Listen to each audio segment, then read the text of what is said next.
8月10日收件3个，生意清淡啊。这个罗森也是耳机匠人啊，这个快递点上面便于分类，所以说给我写的罗森2个字，看到没有？耳机匠人。这个件呢有点故事，你看这位机主他把名字给搞错了，搞成售后了，应该是耳机匠人，所以快递点分类的时候啊，也就没有分到我这一类，导致今天才收到。所以大家以后寄过来的时候一定要写好名字，耳机匠人4个字。老程序啊，一个个打开。3个键打开也非常快。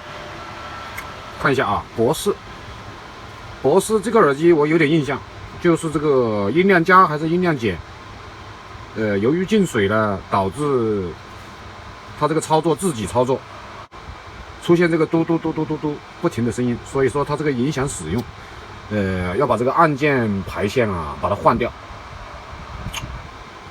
这个不好操作啊，因为这个壳不好打开。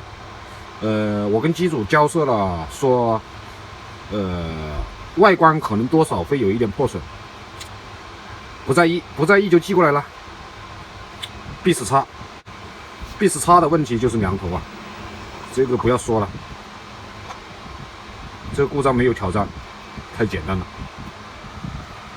然后这个就是写售后的问题，就是声音小这种故障呢，基本上也是秒杀。所以今天到的3台耳机呢，就博士可能操作起来有一点难度，其他的都不是问题。好，本期视频就到这里，希望大家持续关注耳机匠人。